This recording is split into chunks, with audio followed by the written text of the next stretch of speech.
Muli magandang umaga po sa inyong lahat. Malugod na pagtanggap sa St. Joseph Parish Gagalangin sa ika-6 ng umagang banal na misa na may liturhiya ngayong araw ng paggunita kay San Alfonso Maria ng Liguri, obispo at pantas ng simbahan. Tumayo po ang lahat at tayo makiisa sa Eukaristikong pagdiriwang na pamumunuan ng ating kura paroko, Reverendo Padre Douglas D. Badong.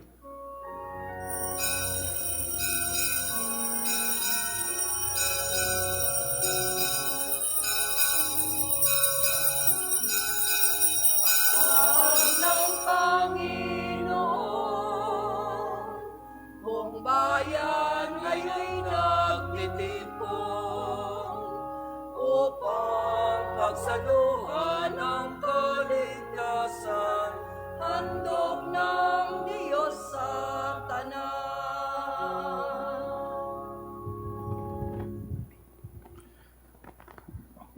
Sa ngalan ng Ama at ng Anak at ng Espiritu Santo. Amen. Ang pagpapala ng ating Panginoong Hesus Kristo, ang pag-ibig ng Diyos Ama, at ang pakikipagkaisa ng Espiritu Santo, naway sumainyong lahat. At sumaiyo rin. Ngayon po ay ginugunita natin ang kapistahan ni San Alfonso Maria ng Liguri, isang obispo at pantas ng simbahan. Mga kabatid, aminin natin ang ating mga kasalanan upang tayo'y maging marapat gumanap sa banal na pagdiriwang.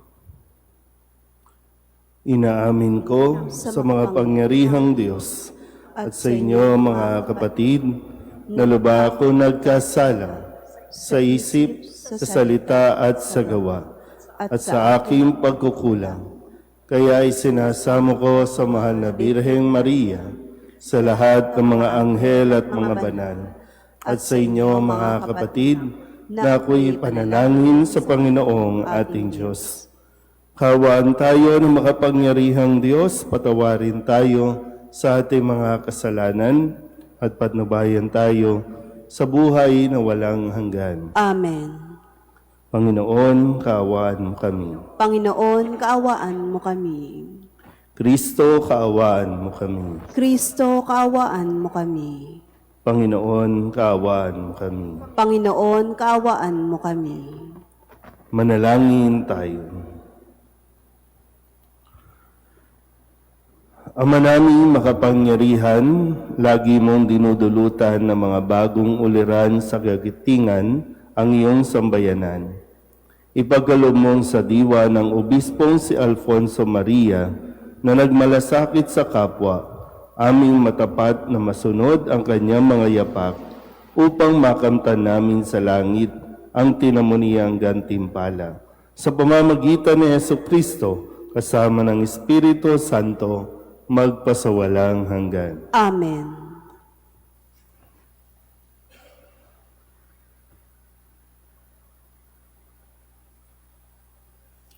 Pagbasa mula sa aklat ni Propeta Jeremias. Noong mga araw na iyon, sinabi ng mga saserdote at mga propeta sa mga pinuno sa buong bayan, dapat patayin ang taong ito pagkat nagpahayag siya laban sa lungsod, gaya ng narinig ninyo. Sinabi naman ni Jeremias sa mga pinuno at sa mga taong naroroon, sinugo ako ng Panginoon upang magpahayag laban sa templong ito at laban sa lungsod, gaya ng narinig na ninyo. Kaya nga, magbago kayo ng inyong pamumuhay at mga gawain at sundin ninyo ang utos ng Panginoon na inyong Diyos. Sa gayon, mahahabag ang Panginoon at hindi niya itutuloy ang parusang inilalaan sa inyo. Ako ay nasa ilalim ng kapangyarihan ninyo. Maaari ninyong gawin ang anumang iniisip ninyong matuwid at makatarungan. Ngunit ito ang inyong tandaan. Pag ako'y pinatay ninyo, pumatay kayo ng taong walang kasalanan. Ito'y magiging sumpa sa inyo at sa lungsod na ito, pati sa lahat ng naninirahan dito, pagkat alam ninyong sinugo ako ng Panginoon upang sabihin sa inyo ang mga bagay na ito. Nang makapagsalita si Jeremias, sinabi ng mga pinuno at lahat ng tao sa mga saserdote at mga propeta, hindi dapat hatulan ng kamatayan ang taong ito sapagkat ipinahayag niya sa atin ang pinasasabi ng Panginoon. Subalit si Jeremias ay binabantayan ni Ahikam, anak ni Safan, kaya't hindi siya napatay ng mga tao. Ang salita ng Diyos. Salamat sa Diyos. Poon ako'y iyong dinggin sa panahong iyong ibigin. Poon, ako'y iyong dinggin sa panahong iyong ibigin. Iligtas mo ako ay sagipin. Sa putik na ito, tubig na malalim. Sa mga kaaway, ako'y iligtas din. Huwag mong tulutang ako ay maanod, dalhin sa malalim at baka malunod. Hahantong sa libing ako pagkatapos. Poon, ako'y iyong dinggin sa panahong iyong ibigin. Naghihirap ako at mahapdi ang sugat. O Diyos, itayo mo, ako ay iligtas. Pupurihin ang Diyos, aking aawitan. Dadakilain ko't pasasalamatan. Poon, ako'y iyong dinggin sa panahong iyong ibigin. Kung makita ito ninyong mga dukha, sila ay sasamba sa laki ng tuwa. Dinirinig ng Diyos ang may kailangan, lingkod na bilanggoy, di nalilimutan. Poon, ako'y iyong dinggin sa panahong iyong ibigin.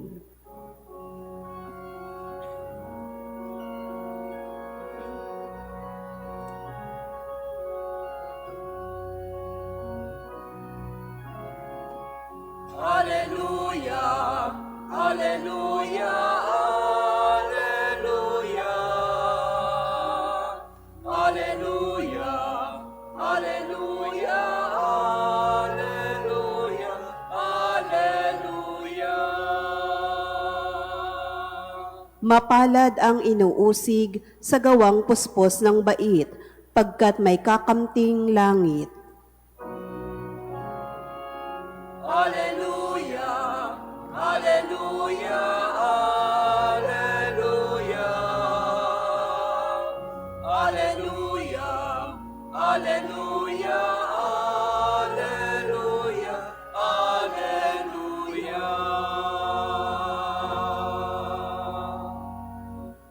Sumainyo ang Panginoon. At sumaiyo rin.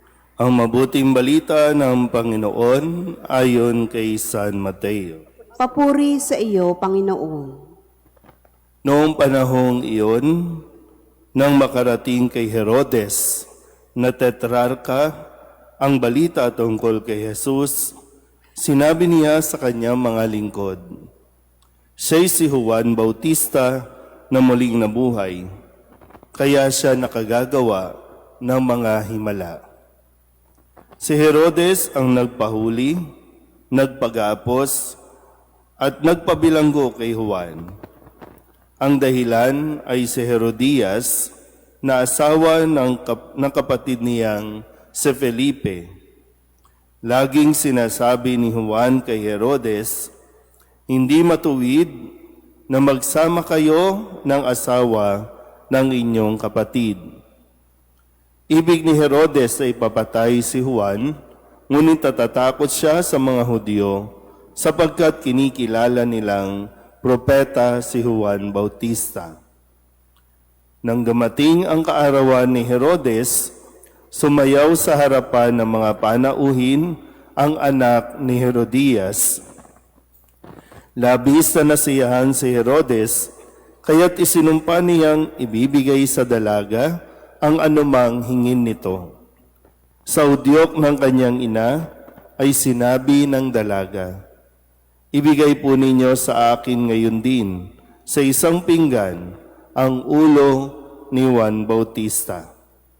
Nalungkot ang hari, ngunit dahil sa kanyang pangakong narinig ng mga panauhin, iniutos niyang ibigay iyon sa dalaga. Kaya't pinapugutan niya si Juan sa bilangguan. Inilagay ang ulo sa isang pinggan at ibinigay sa dalaga. Dinala naman ito ng dalaga sa kanyang ina. Dumating ang mga alagad ni Juan, kinuha ang kanyang bangkay at inilibing. Pagkatapos, ibinalita nila ito kay Jesus. Ang mabuting balita ng Panginoon. Pinupuri ka namin, Panginoong Heso Kristo. Isang magandang umaga po sa inyong lahat. Ngayon po ay Sabado at pagdiriwang ng kapistahan ni San Alfonso ng Liguri, unang araw para sa buwan ng Agosto. August 1 na po tayo, no? Nagtapos na ang July. Sa mga nakalipas na araw, narinig natin ang paggamit ni Jesus ng mga talinghaga para maipaunawa sa tao kung paano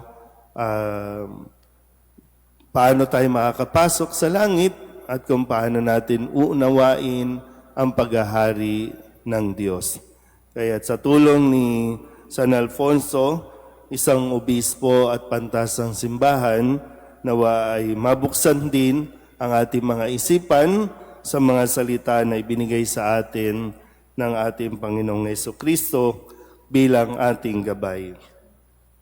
Nung Lunes, sinabi ni Kristo sa panimula ng paggamit niya ng mga talinghaga, sinabi niya na magsasalita ako sa kanila sa pamamagitan ng mga talinghaga. Iyahayag ko sa kanila ang mga bagay na nalihim mula ng likain ang sanlibutan. So muli, yung talinghaga o paggamit niya ay para mas maunawaan ng mga ordinaryong tao ang kaharian o paghahari ng Diyos. Kaya nung sumunod na araw, Martes, mahalaga na yung sinasabi nga ng Kristo, ang may pandinig ay makinig. Kasi kahit anong salita, paliwanag, kahit anong talinghaga o paggamit ng mga halimbawa, kung sarado ang ating isipan, wala rin talagang mangyayari. Kahit gaano pa kaganda ang sabihin, pag sarado na ang isip, pag sarado ang tenga ng isang kinakausap, baliwala ito. Nung Miyerkules, sa paggunita natin ng kapisahan ng magkakapatid na Marta, Maria at Lazaro, kung saan ay dumalaw si Jesus sa bahay nila, pero si Marta ay hindi attentive, kundi siya ay abalang-abala sa pag-aasikaso. Sabi pa lang, mahalaga na tayo ay nakikinig sa mga salita na ibinibigay ni Kristo. Kaya ang paalala sa atin, paano niyang pinaalalahanan si Marta na sinabing, naliligalig ka at abalang-abala sa maraming bagay, ngunit isa lamang ang talagang kailangan, yung makinig. Muli, sa pakikinig, mahalaga din na kalmado tayo. Kasi kung hindi, nahaharang kasi, kapag masyado kang natataranta, ang dami mong iniisip, ang daming pinagkakaabalahan, hindi mo mapapakinggan yung nilalaman ng sinasabi sa iyo. Nung Huwebes, ang sabi ni Kristo, darating ang mga anghel at ihihiwalay ang mga makasalanan sa mga banal at ihagis ang mga makasalanan sa maningas na pugon. Kung paanong merong langit, meron din naman pagkakalagyan ang mga ayaw piliin ang langit. Kahapon, Biyernes, kung saan si Kristo ay dumalaw sa kanyang mismong bayan, pero siya ay hindi kinilala. Nakilala lang, pero hindi kinilala dahil sa kanyang family background.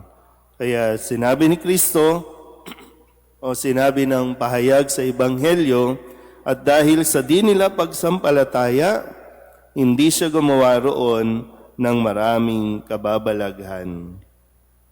At ngayong araw na ito, isang kwento muli ang ating sinisimulan. Ito yung kwento ng pagkakapugot ng ulo ni Juan Bautista. Bakit napugutan? Laging sinasabi ni Juan kay Herodes, hindi matuwid na magsama kayo ng asawa ng inyong kapatid. Kaya napagtripan, papugutan ng ulo para tumahimik na si Juan Bautista at tuloy ang ligaya, tuloy ang pagsasama ni Herodes at Herodias. Birahin nyo, mas matindi, no? Kasi ito ay kasalanan ng pakikiapid, pero yung matindi pa, as kapatid ni Herodes, asawa ng kapatid ni Herodes na si Felipe, ang kanyang kinakasama. Kaya maganda po no, na mapaalalahanan tayo na ang tunay na katapangan hindi sa paghawak ng baril, ang tunay na katapangan hindi sa pakikipag-away, pag-oromintado, o kung anuman. Ang tunay na katapangan na sinasabi sa atin maghinang simbahan ay yung kaya natin magsalita ng katotohanan. Maging kapalit man nito ay ang ating buhay. Yung katotohanan at ang isang taong namumuhay sa katotohanan, hindi siya malayo sa paghahari ng Diyos, lalo tigit, hindi siya mapapabilang sa mga tinatawag na itinatapon sa maningas na pugon. Ang gusto natin makarating sa langit, manindigan tayo sa katotohanan. Amen.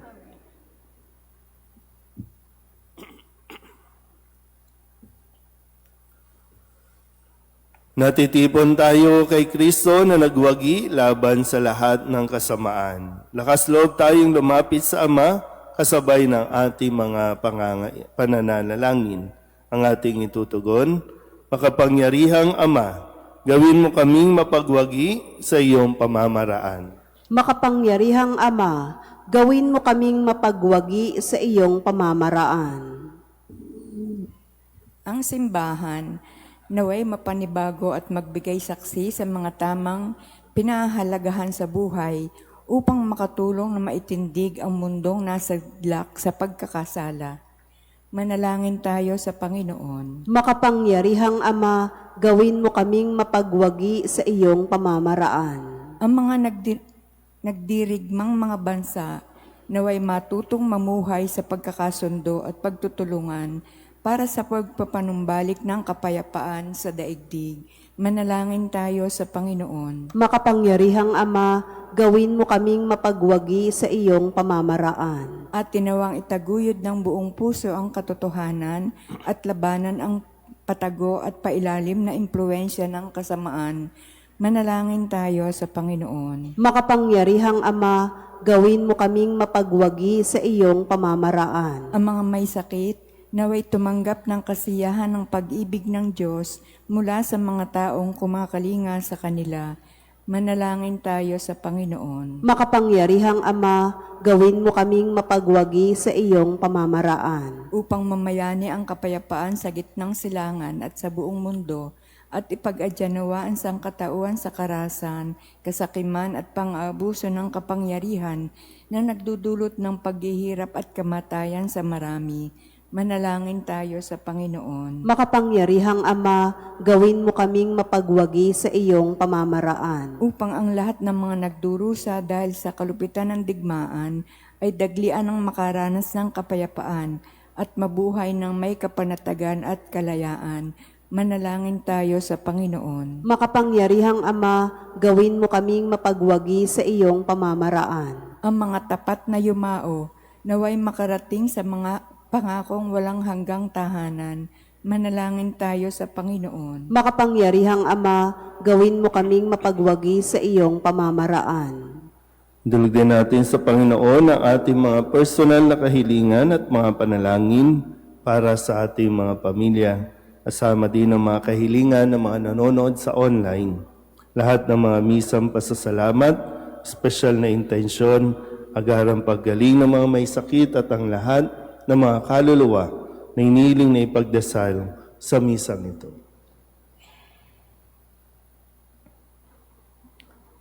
Ang lahat ng ito iniling namin sa ngalan ni Kristo ang aming Panginoon. Amen.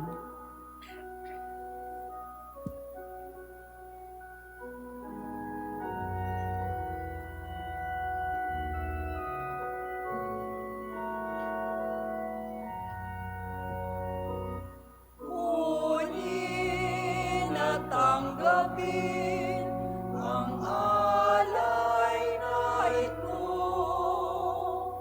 mga biyayang nagmula sa pagpapala mo.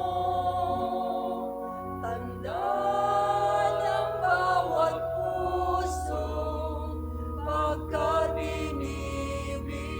mo, ngayon'y nananalig, nagmamahal sa'yo.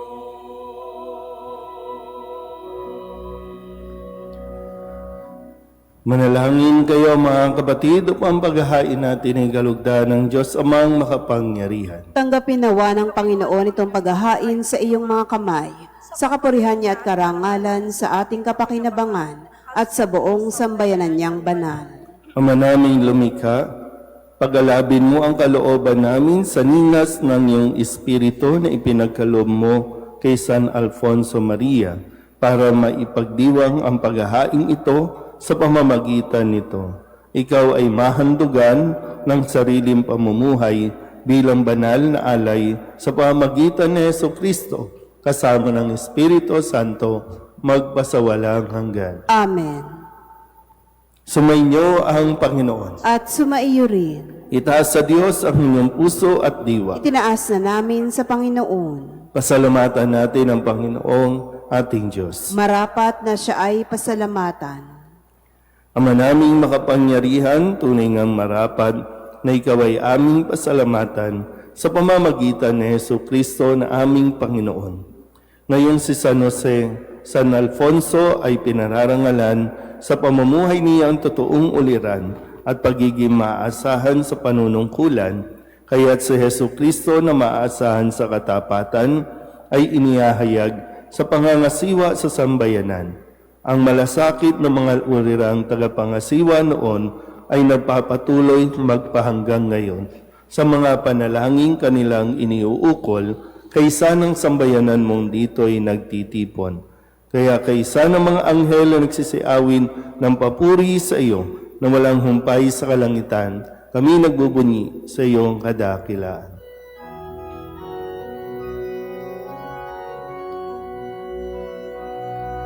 Santo, Santo, Santo, Panginoong Diyos ng mga hukbo, napupuno ang langit at lupa ng kadakilaan mo. Hosana, Hosana sa kaitaasan, Hosana, Hosana sa kaitaasan. Pinagpala ang naparirito sa ngalan ng Panginoon. Hosana, Hosana sa kaitaasan, Hosana, Hosana sa kaitaasan.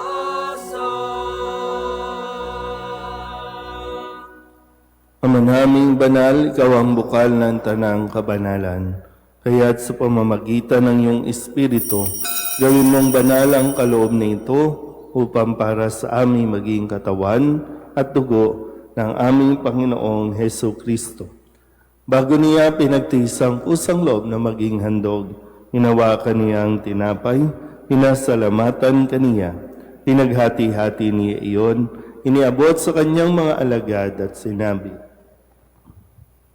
"Tanggapin ninyong lahat ito at kanin, ito ang aking katawan na ihahandog para sa inyo."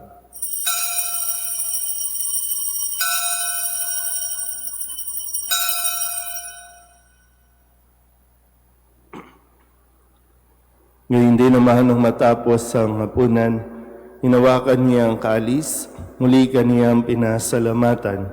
Iniabot niya ang kalis sa kanyang mga alagad at sinabi, "Tanggapin ninyong lahat ito at inumin. Ito ang kalis ng aking dugo, ng bago at walang hanggan tipan. Ang aking dugo na ibubuhos para sa inyo at para sa lahat sa ikapagpapatawad ng mga kasalanan. Gawin ninyo ito sa pag-alaala sa akin."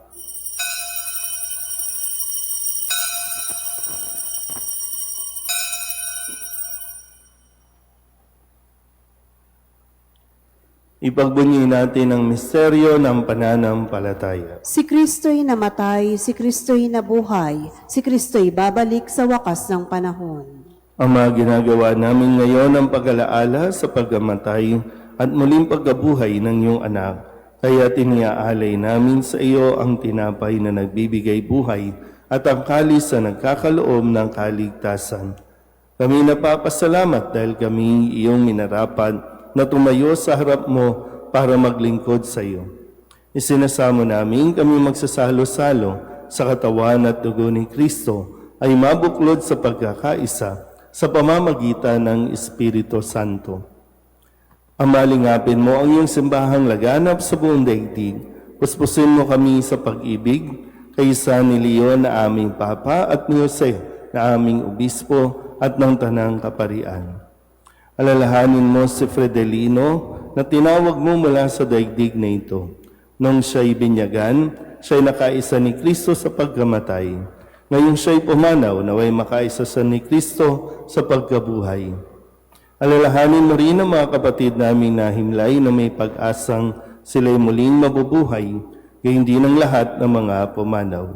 Kawaan mo sila at patuloyin sa iyong kaliwanagan.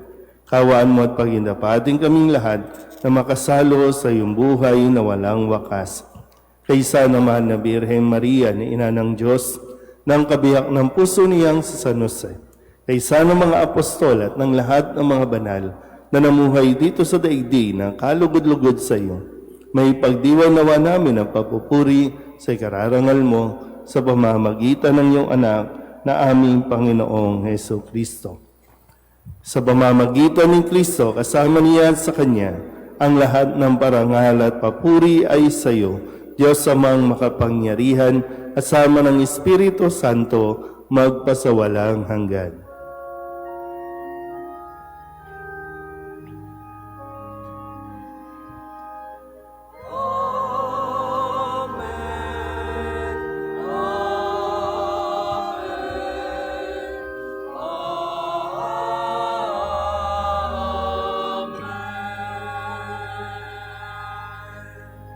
Sa tagabili naman nakagagaling na utos at turo ni Jesus sa Panginoon natin na Diyos, ipahayag natin ang lakas loob.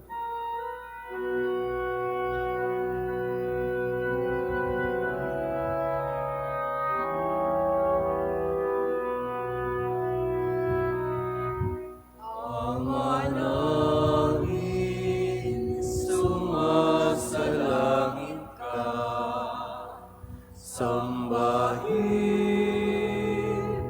ang ngalan mo, mapasa amin ang kaharian mo, sundin ang loob mo dito sa lupa para nang sa langit. Bigyan mo kami ngayon ng aming pagkain sa araw-araw at patawarin mo kami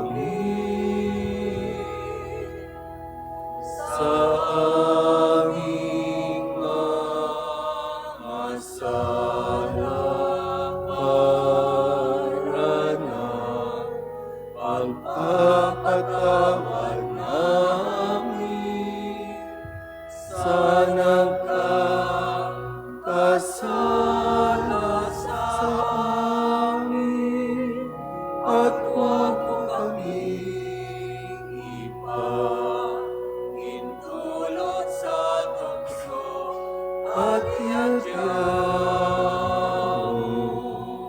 kami sa lahat ng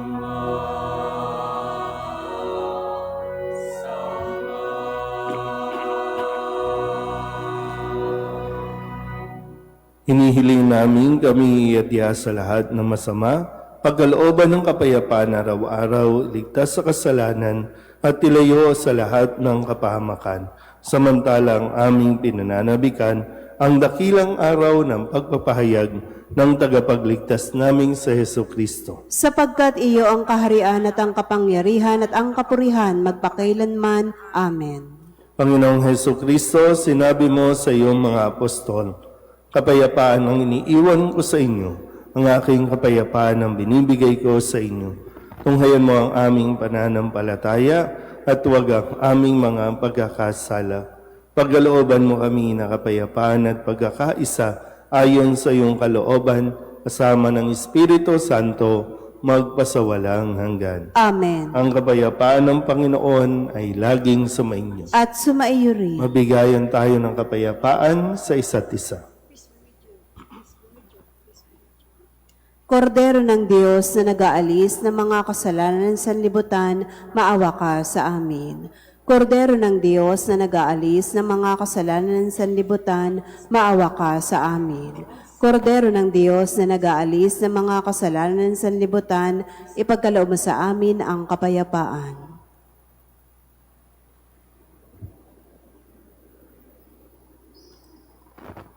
Ito ang kordero ng Diyos. Ito ang nag-aalis ng kasalanan ng sanlibutan.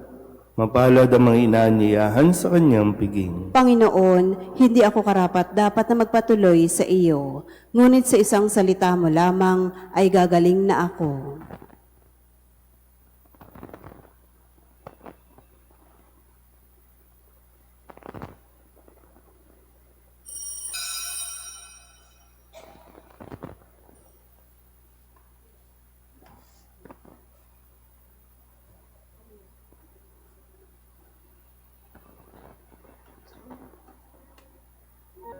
Lumuhod po ang lahat. Panalangin kay San Jose. Abang tagapangalaga ng tagapagligtas, kabiyak na puso ng mahal na Birheng Maria, sa iyo ipinagkatiwala ng Diyos ang kaisa-isa niyang anak. Sa iyo nagtiwala si Maria. Sa piling mo, si Kristo'y naging tao.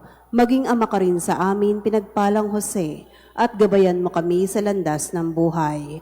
Ihingi mo kami ng biyaya, awa at tapang, at ipagtanggol kami sa lahat ng masama. Amen. Tumayo na po ang lahat.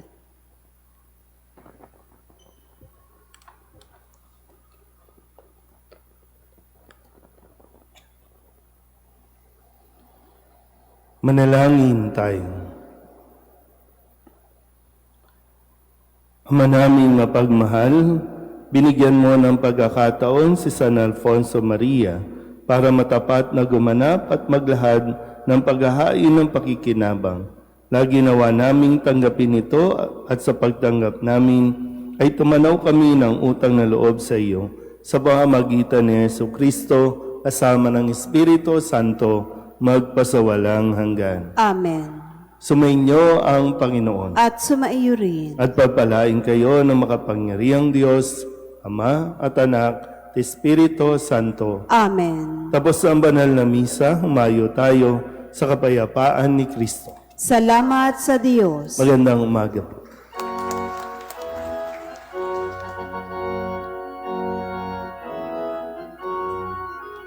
Opoong San Jose, minta kasing ibig, tanggulan at lakas, buong pananalig.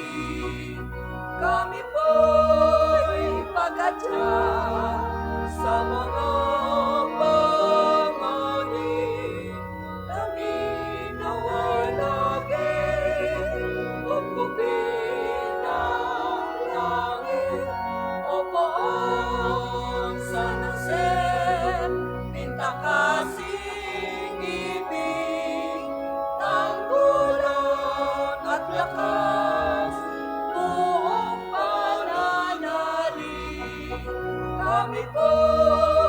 ipagadya sa mga panganib. Kami naway lagi, kupkupin